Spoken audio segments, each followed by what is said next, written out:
Deus Pai e Deus Filho. Como era esse relacionamento entre eles e o que nós e você podemos aprender sobre isso? Será que Deus Pai ensinava Jesus enquanto ele era homem e vivia entre nós? E o que isso tem de importante para nós e para você? Vem conosco nesse estudo bíblico, vamos descobrir um pouco mais da nossa identidade como filhos de Deus.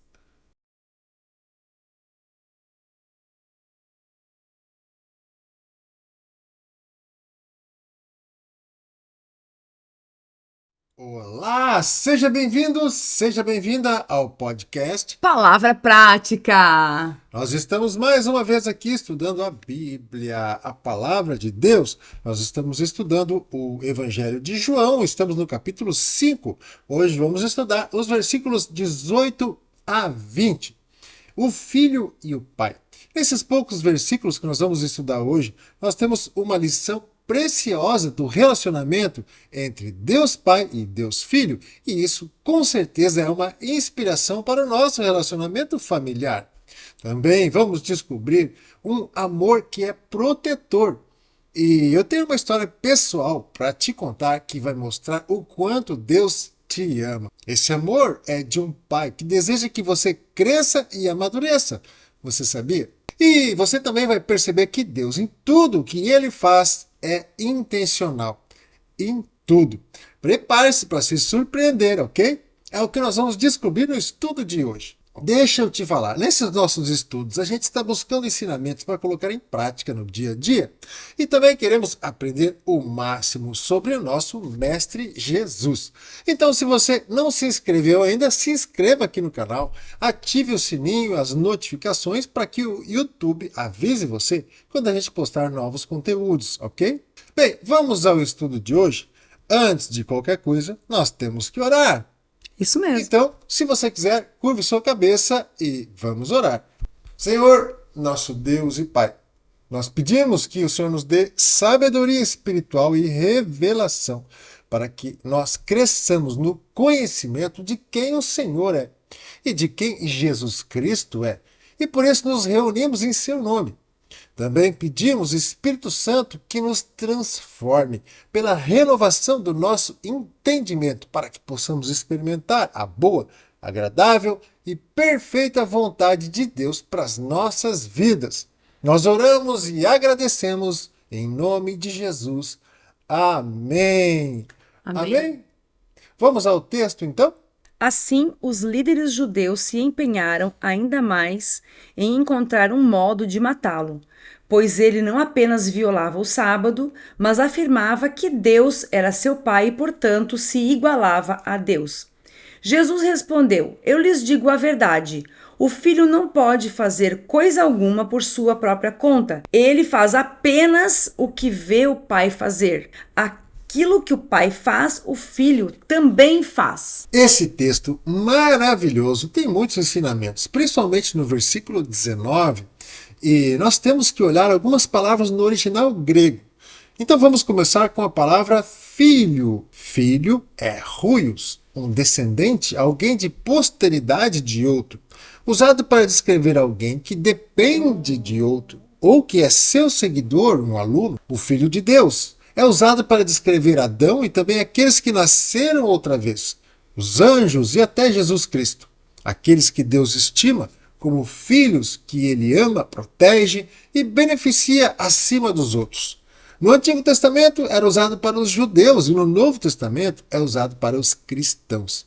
Aqueles cujo caráter de Deus como um pai amoroso, ele desenvolve através de correções. Isso está lá, se você quiser ver, em Hebreus 12, dos versículos 5 a 8.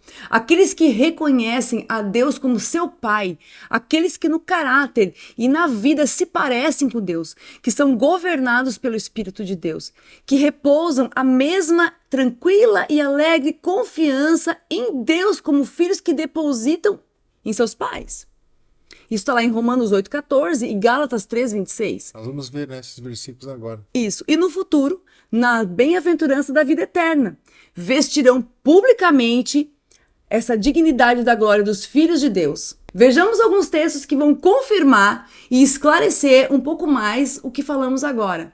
O primeiro está em Romanos 8, versículo 14. Porque todos que são guiados pelo Espírito de Deus são filhos de Deus. Também podemos olhar o texto de Gálatas, capítulo 13, o versículo 26. Pois todos vocês são filhos de Deus por meio da fé em Cristo Jesus. A palavra huios, ela é usada normalmente para se referir a Jesus, não é? Que ele desfruta do supremo amor de Deus, que ele está unido a ele em relacionamento amoroso e que compartilha seus conselhos salvadores, obediente à vontade do Pai em todos os seus atos. Tá, mas e o que isso tem a ver com a gente? Conosco? Jesus Cristo é o nosso modelo, a nossa referência. E uma das áreas da nossa vida que precisamos nos parecer com Jesus é o relacionamento com o Pai, assim como ele tinha. Inclusive, um dos objetivos dos 5 ministérios da igreja, apóstolo, evangelista, profeta, pastor e mestre, é esse: ajudar os crentes a amadurecerem, para que sejam parecidos com Jesus. Esse processo está descrito em Efésios, no capítulo 4. Anota aí, depois você vê lá, tá bom? Agora, é importante mostrar o que a Bíblia diz em 2 Coríntios, capítulo 3, versículo 18. Portanto, todos nós, dos quais o véu é removido, podemos ver e refletir a glória do Senhor. E o Senhor, que é o Espírito, nos transforma gradativamente à sua imagem gloriosa, deixando-nos cada vez mais parecidos com Ele. Percebeu que o próprio Espírito Santo nos ajuda nesse processo de transformação? Tem uma versão da Bíblia que diz que nós somos transformados de glória em glória na imagem do Senhor. Vamos em frente? A próxima palavra. Jesus respondeu: Eu lhes digo a verdade, o filho não pode fazer coisa alguma por sua própria conta. Olha só, essa palavra que nós vamos ver agora é uma palavra que a gente nem imagina, que não sabe o significado dela. Sim, ainda mais nesse versículo. É isso aí. Vamos ver a palavra pode, que no grego é dunamai, e que significa ser capaz, ter poder, quer pela virtude da habilidade e recursos próprios de uma pessoa, ou de um estado de mente, ou através de circunstâncias favoráveis, ou ainda pela permissão de lei ou costume. Ser uma aptidão para fazer alguma coisa. É uma pessoa que tem essa competência, ela é forte, poderosa.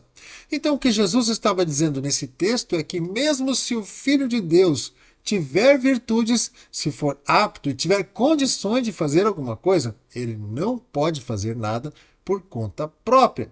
Ei, veja só, esse versículo é tão rico em revelações que a gente já consegue ter uma compreensão muito especial até aqui. Todos nós, quando nascemos de novo em Cristo, quando aceitamos a Jesus como nosso Salvador e Senhor, estamos no início de uma jornada cristã. É isso que Jesus se referia como nascer de novo, quando ele conversou com Cornélio. Lembra desse estudo que nós fizemos? Vamos deixar o link aqui na descrição para você ver, ok? É tremendo esse estudo. Bem, muitos de nós, incluindo eu e a Fernanda, quando conhecemos a Cristo, a gente trouxe um estilo de vida que a gente aprendeu no mundo lá atrás. Um estilo de vida que não agrada a Deus, né? Mesmo que a gente entenda um pouco daquilo que é certo e daquilo que é errado, a gente acaba não vivendo de acordo. E nós estamos acostumados a viver daquele jeito no começo. Vivemos assim até ali. Mas a partir desse dia é preciso deixar aquele antigo estilo de vida que a Bíblia chama de velho homem e começar uma transição para um novo estilo de vida, que a Bíblia chama de nova criação. E a Bíblia é o nosso guia nessa transição. É como se fosse um manual do fabricante mesmo, que a gente lê, aprende e coloca em prática aquilo que aprendeu. Lê de novo, aprende mais um pouco, coloca em prática e assim sucessivamente. Então, nós vamos sendo transformados com a ajuda do Espírito Santo. Esse é um processo de amadurecimento cristão, onde nós deixamos de ser filhos, crianças, bebês espirituais, para nos tornar cristãos maduros. E o nosso exemplo maior de um filho de Deus maduro é o próprio Jesus. É isso aí. E o que nós aprendemos até aqui mostra que mesmo que a gente tenha capacidade e condições de fazer muitas coisas, quando nós nos tornamos filhos maduros de Deus, a gente não faz mais as coisas por nossa conta. Aliás, é por isso que a Bíblia fala tanto em obediência. Na verdade, isso não tem somente a ver com filhos maduros. O filho, mesmo um filho natural, você só percebe que ele está amadurecendo à medida que você vai ensinando ele e ele vai obedecendo. E aí você percebe que, à medida que ele vai entendendo as lições, ele vai amadurecendo. Quando eu comecei com Jesus atrás, quando eu entreguei minha vida para Jesus, quando eu aceitei Jesus, a minha oração foi assim: Pai, eu quero te obedecer, mesmo que eu não entenda, mesmo que eu não aceite. Ali eu nem sabia o que eu estava orando, né? Eu não sabia que era o correto aquilo, porque eu nunca tinha tido contato com Jesus antes, né? Eu achava que Deus era um cara distante. Então, quando eu me deparei entregando a minha vida para Jesus e aceitando a sua morte, a sua ressurreição na cruz e aceitando ele como filho de Deus, eu creio que essa oração veio do próprio Espírito, né?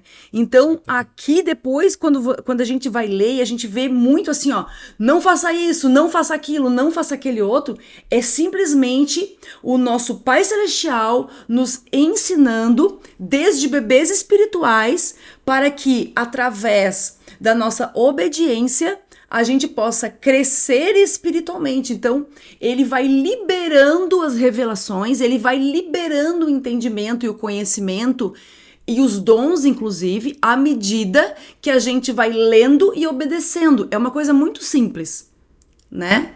É verdade. É isso aí. Ele faz apenas o que vê o pai fazer.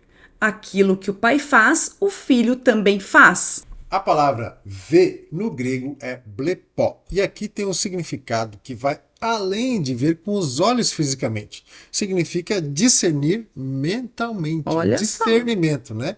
Então é observar, perceber, descobrir, entender aquilo que está vendo. Né? É algo mais profundo. Então é preciso voltar os pensamentos para o Pai e observar e prestar atenção, procurar discernir, entender e descobrir o que ele faz. Isso para Jesus talvez fosse fácil, primeiro porque ele veio de Deus, né? Ele veio do céu, como a gente já viu em outro estudo. Então, ele conhecia o Pai pessoalmente. Além disso, a gente sabe que ele tinha encontros a sós com Deus de madrugada, quando se retirava para orar, né? Para nós, talvez seja mais difícil ver o que Deus faz. Mas será?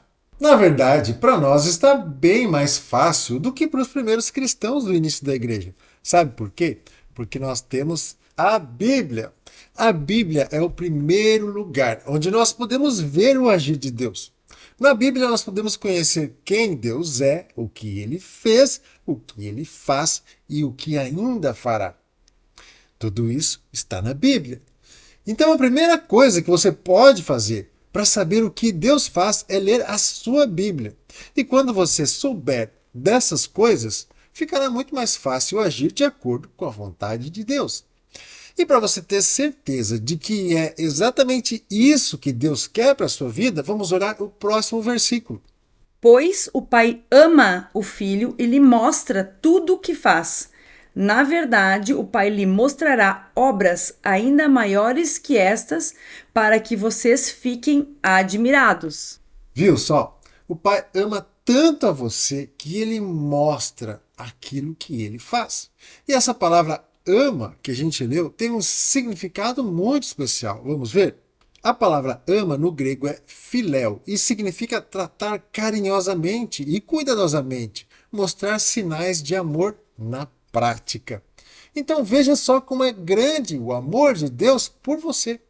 Além de deixar esse presente maravilhoso que é a Bíblia, ele ainda faz questão de mostrar na prática, de tratar todos nós com cuidado e carinho e dar sinais do seu amor para a gente. E na verdade não é difícil perceber o cuidado de Deus pela gente. Se você não está conseguindo perceber, talvez não esteja prestando atenção nos detalhes. Ou talvez esteja passando por alguma situação difícil e não esteja conseguindo perceber, né? Sim. Mas pode ter certeza, Deus ama você e Ele faz questão de mostrar o amor dele por você. Só que o amor de Deus faz parte dessa nova vida que ele propõe aos seus filhos e você precisa entender isso. Ou seja, talvez o amor de Deus por você seja diferente do que o amor que você recebeu dos seus pais terrenos ou de outras pessoas de quem você já recebeu amor. E a Bíblia nos ensina sobre isso também. Vamos dar um exemplo. Deus é onisciente e ele sabe de todas as coisas. Isso você já sabe. E Deus também vive em um tempo diferente do nosso, ou seja, ele conhece o passado, o presente e o futuro. Então, quando você pensa em fazer alguma coisa que pode impactar o seu futuro, Deus já sabe se isso é uma boa decisão ou não. E às vezes ele nos impede de agir, mas ele faz isso só para nos proteger, né? Inclusive, quando tem uma outra particularidade do amor de Deus. Tudo que ele diz na Bíblia que nós podemos fazer é proteção de Deus. Tudo que ele diz para nós fazermos na Bíblia, aliás, para não fazermos, também é proteção de Deus. É mais ou menos como um pai que impede o filho de colocar o dedo na tomada. Mais ou menos isso. Então, ali vai ter exatamente, se Deus está dizendo não faça isso, é proteção e cuidado e amor de Deus. Deixa eu contar uma história sobre isso que eu passei, nós passamos na verdade, né? Sim. Eu gosto de moto. Não sei se você gosta de moto, eu gosto. Né? Inclusive já me acidentei de moto, mas continuo gostando. E um dia nós tínhamos uma moto e eu estava com vontade de trocar essa moto. Então nós fomos na loja da Kawasaki, que tem aqui na cidade, e aí fomos olhar lá e, nossa, lá estava aquela moto que era exatamente aquilo que eu estava procurando, né? Uhum. E nós tínhamos na época a nossa moto, que a gente podia dar de entrada nesse negócio, né? Nós fomos super bem atendidos pelo vendedor, nos chamou lá e antes inclusive de olhar mais detalhes da moto, ele já fez uma simulação, lembra? Uhum. Para ver como é que seria e tal, uma taxa de juros baixinha, subsidiada pela fábrica na época. Então, teria como dar uma entrada, teria como fazer um parcelamento, tudo certinho. E seria de boa de pagar. Facinho, né? De boa. E aí o que aconteceu? A gente fomos para ver a moto de perto, né? Eu subi nela, super confortável, boa para viajar, né? Aí coloquei a Fernanda atrás no carona para ver como que ficaria com os dois em cima, super macia a suspensão. Nossa, tava assim me sentindo já, né? Me sentindo já na estrada com aquela moto.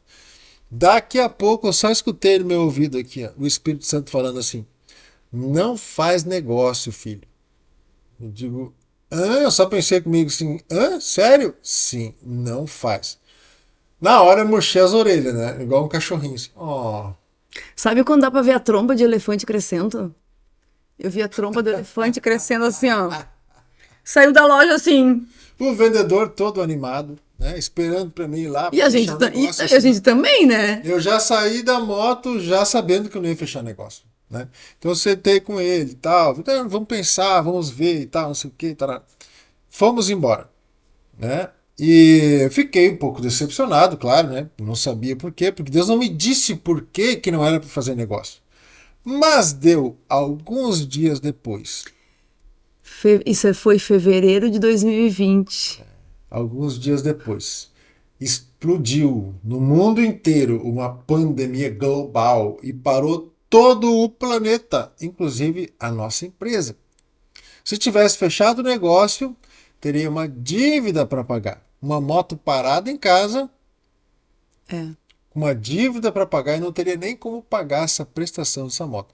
Olha só, essa é uma amostra do amor protetor de Deus. Às vezes ele diz não, mas não é porque ele não gosta da gente, é porque ele gosta mesmo. Sim. É porque ele está nos protegendo Sim. de alguma coisa que logo ali na frente a gente ia quebrar a cara. E muitas vezes a gente não entende.